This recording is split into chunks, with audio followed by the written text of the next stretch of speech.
This happened a few summers ago. My friends and I threw a going away party for our friend that is going to migrate to Canada. We went to this island, and it was during their non-peak season, so that means that we were the only guests there.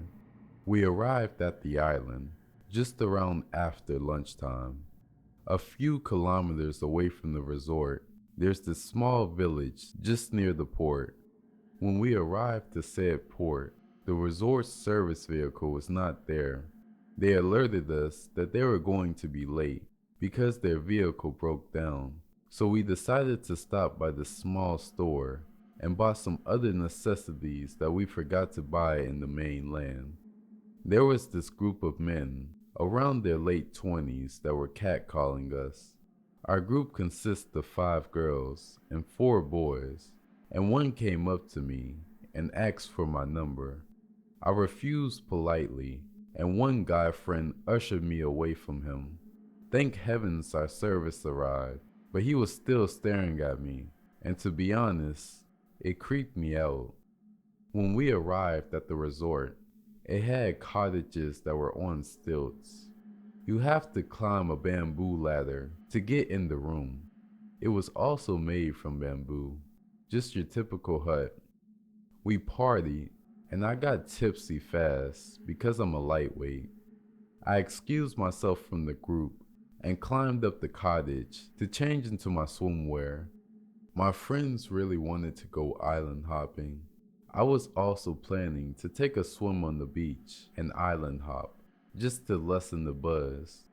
I was not able to change since the room just started spinning. I decided to just nap it out. I told my friends to go without me. It was a long debate because they don't want to leave me all alone, but I insisted that they should go. After a few beggings, they went on island hopping without me.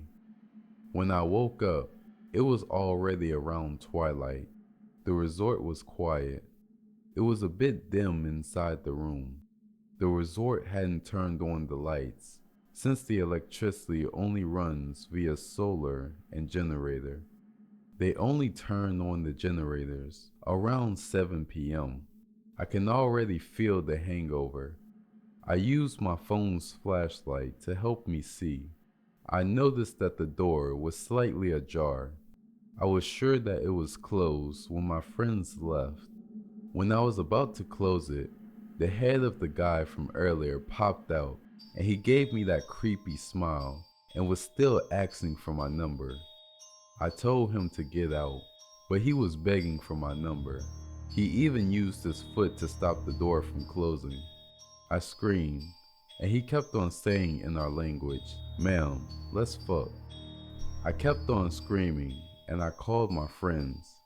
What he said made me shake.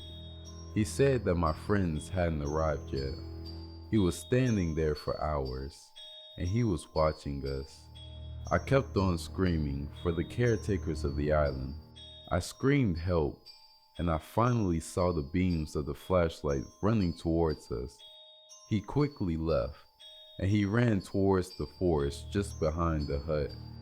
I was shaking, to the point that I was not able to stand up. My friends arrived, and the caretakers told my friends about what happened. They asked for the help of the caretakers and the local chief of the island. They went on a manhunt to look for the guy. Sadly, he was not seen. We left the same night and just transferred to another island with a much more private resort.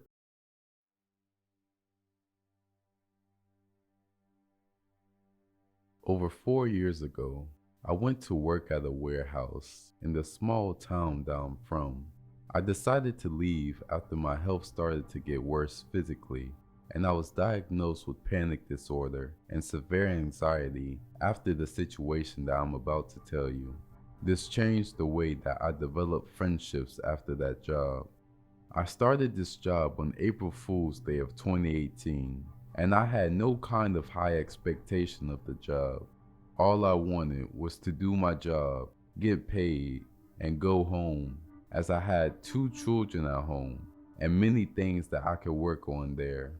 The job wasn't hard. and it made pretty good money for all duties considered, so I really couldn't complain. I worked second shift for about 5 months, and I went to day shift.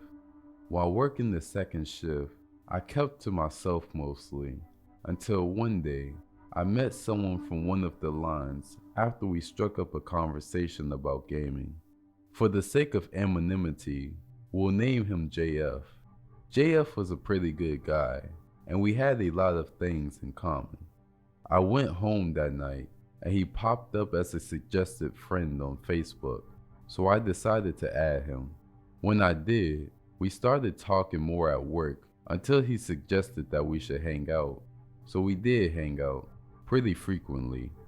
We were friends for a month at this point, and one day, he decided that he was going to introduce me to his partner. She seemed decent at first, super nice, didn't seem to be a judgmental type, so I was cool with her. From then on, I would hang out with him when my kids were spending time with my mother. One time, we were talking at a restaurant, and he started to vent to me. Dude, she's such a bitch sometimes. The other day, I forgot to take the trash out, and she threatened to stab me if I didn't. I've never been in a relationship where someone's threatened me, but she's got good intentions, dude. I was concerned, but of course, we had only been friends for a month, so I thought that maybe he was morbidly joking, so I chuckled at him. He gave me a pretty serious look and said that he wasn't joking. That concerned me. Fast forward about 8 months. They're still together, and we all hang out pretty regularly, forgetting the things he told me then. One day, we were all talking, and he seemed a little off that day, so I asked him what was wrong in front of her. He flashed a smirk and said, "Nothing, I'm just a little tired." He didn't have his eyes on me though. He had them on her when I asked that. When we went to work the next day, I asked him again, "Do you promise to keep this between us?" Of course I agreed. He said that he was breaking up with her, and she went a little crazy. He said that she grabbed her gun and pointed it at him and said, "If I can't have you, then no one will." He said that he diffused the situation and is trying to look for a way out. Not really knowing what to say, I just said, "You'll figure it out. If you need somewhere to go, then you can come stay with me until you get her out of the house." Fast forward to another year, he finally decided to leave her. When he did, she flipped out again. This time, he told her over text.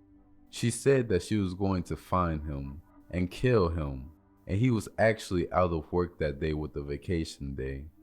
He sent me a text that said, "Hey, let me know if she comes over to work looking for me." That struck me as odd because I had no idea of the situation that was unfolding. She actually did come to our job, and she asked me where he was, and I said I have no idea. I thought he was with you, and you guys went out of town or something. All she did was roll up her window and drive off. I called him and told him that she came by, and he called the police about it. They had found her up the road with the loaded gun in the car. 2 months later, he decided to talk to her again, and when he did, he had something to tell me. When he called me, he asked if I had seen her around, and I hadn't. He said he would take some vacation days if he were me. Dumbfounded, I asked him why. He said to me, "Because she's out of jail, and her cousins are in town trying to find the people she has personal vendettas with, and you're one of them." At that point, I was terrified. I grabbed my kids and went out of town. I took 2 weeks off of work.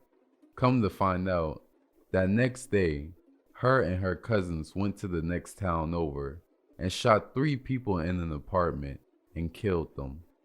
I got the news about it the day after it happened. The reason why he knew they were coming after me is because they made a Facebook Messenger group that he was included in and sent a list of names. Everyone regarded it as spam and decided to disregard the message, but he knew what it was. 3 of the names on that list were the people that they shot. The 4th name on that list was mine. After they found the evidence, and he decided to go public about the group and screenshots that he had, they were all charged with first-degree murder. From then on, I was very careful about who I would stick my neck out for, because even though he knew the context of that list and her intentions, he decided not to inform anyone else on it. Needless to say, we aren't friends anymore, and I dodged the bullet.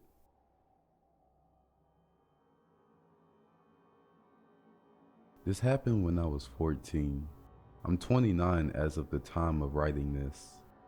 I'm not going to use this kid's real name, so I'll just call him Vinny. I come from a town where the people you went to school with in kindergarten were the same kids you graduated with. Vinny moved to our school about halfway through the year. When new kids came to our school, everybody flocked to them. Vinny would always sit by himself during lunch. Something I found amusing about him was that he would get infuriated if people asked him if he skated. I took that as a challenge to try and piss him off, and it worked. The first time he and I had a class together, I remember the teacher asking him if he had his books yet. He responded with, "My wife never confirmed my school schedule at the front office."